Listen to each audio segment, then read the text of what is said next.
Praise the lord. ఈరోజు దేవుని వాగ్దానము, నీతిమంతుణ్ణి జ్ఞాపకం చేసుకొనుట ఆశీర్వాదకరమగును, భక్తిహీనుల పేరు అసహ్యత పుట్టించును.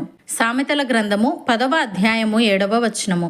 సహోదరి సహోదరులారా, ఈ వాక్యం మన జీవిత వారసత్వం మరియు మనం వెళ్ళిపోయిన తర్వాత లోకం మనల్ని ఎలా గుర్తుంచుకుంటుందో అనే విషయాన్ని వివరిస్తుంది.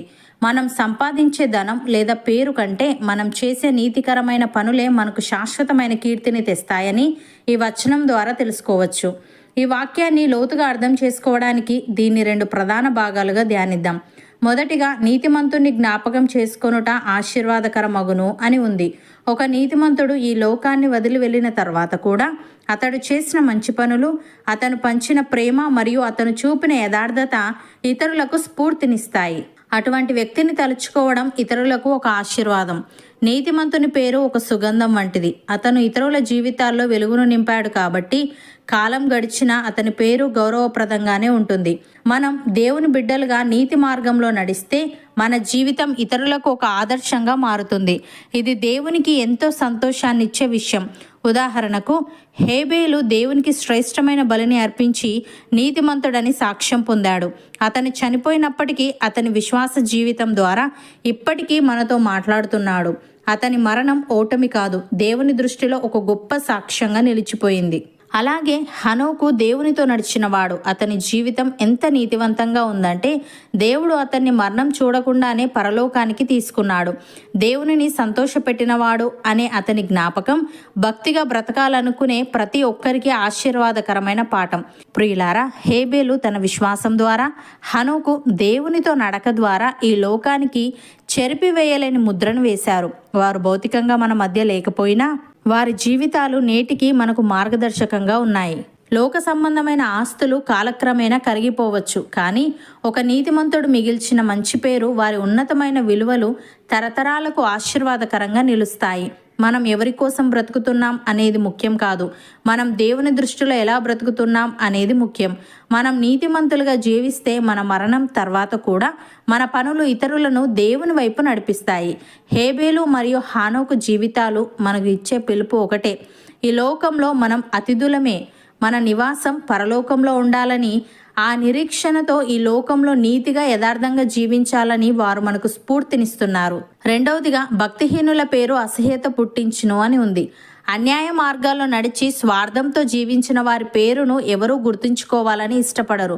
ఒకవేళ గుర్తుంచుకున్నా అది వారి తప్పుల వల్ల ఇతరులలో ఒక అసహ్య భావాన్ని కలిగిస్తుంది. భక్తిహీనులు చేసే అక్రమాలు వారి పేరును మలినం చేస్తాయి. వారు సంపాదించిన ఆస్తి కంటే వారి కీర్తి చెడిపోవడం వారికి పెద్ద నష్టాన్ని కలిగిస్తుంది. ఈ లోకంలో మనం చేసే ప్రతి పనికి ఒక గుర్తింపు ఉంటుంది. అక్రమం ఎప్పుడూ అవమానాన్ని, అసహ్యాన్ని మాత్రమే మిగుల్చుతుంది. ఉదాహరణకు, కయీను తన సోదరుడైన హేబేలును అసూయతో చంపాడు. దేవుడు అతన్ని హెచ్చరించినప్పటికీ తన తప్పును ఒప్పుకోలేదు. ఫలితంగా చరిత్రలో కయీను పేరు మొదటి హత్య చేసిన వాడుగా ఒక శాపగ్రస్తమైన పేరుగా మిగిలిపోయింది. అతని జ్ఞాపకం ఎప్పుడూ ఒక క్రూరమైన అపరాధానికి చిహ్నంగానే ఉంటుంది. అలాగే యూదా యేసుక్రీస్తుకు అత్యంత సన్నిహితుడైన శిష్యులలో ఒకడిగా ఉండి కూడా కేవలం స్వార్థం కోసం 30 వెండి నాణాలకు యేసుక్రీస్తును అప్పగించాడు. అతని పేరు వినగానే విశ్వాసఘాతకం, ద్రోహం గుర్తుకు వస్తాయి. తను సంపాదించిన ఆస్తి అతనికి ఏమాత్రం సంతోషాన్ని ఇవ్వలేదు, సరే కదా, చివరకు తన ప్రాణాలను కూడా బలవంతంగా తీసుకునేలా చేసింది. ప్రియులారా, కయీను మరియు ఇస్కరియోతు యూదా జీవితాలు మనకు ఒక చేదు వాస్తవాన్ని గుర్తు చేస్తాయి. పాపం చేసేటప్పుడు లభించే తక్షణ ప్రయోజనం ఆ తర్వాత వచ్చే శాశ్వత అవమానం ముందు ఎంత మాత్రం సరిపోదు. ఒక వ్యక్తి ఎంతటి ఆస్తిపాస్తులు సంపాదించినా వారి మార్గం అన్యాయమైతే ఆ పేరు సమాజంలో గౌరవాన్ని పొందలేదు. భక్తిహీనుల పేరు అసహ్యత పుట్టించడం అంటే వారి జ్ఞాపకం కేవలం అపరాధానికి, ద్రోహానికి చిహ్నంగా మిగిలిపోవడమే. నిజమైన ఆశీర్వాదం అనేది బాహ్యంగా కనిపించే సంపదలో లేదు, అది మనం నడిచే మార్గంలో ఉంది.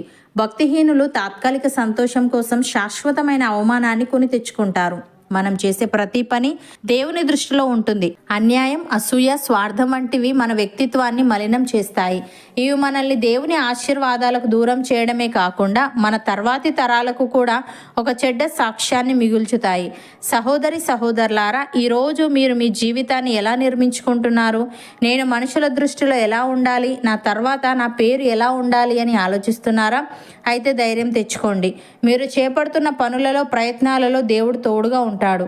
మీరు చేస్తున్న ప్రతి సత్కార్యం దేవుని దృష్టిలో విలువైనది. మీరు నీతిని అనుసరిస్తే మీ జ్ఞాపకం ఇతరులకు ఒక దీవెనగా మారుతుంది. కాలం గడిచినా మీరు ఇతరుల హృదయాల్లో ఒక ఆశీర్వాదకరమైన ముద్రను వేస్తారు. మీ పేరు దేవుని జీవ గ్రంథంలో రాయబడమే కాకుండా భూమి మీద కూడా ఆశీర్వాదకరంగా ఉండునుగాక.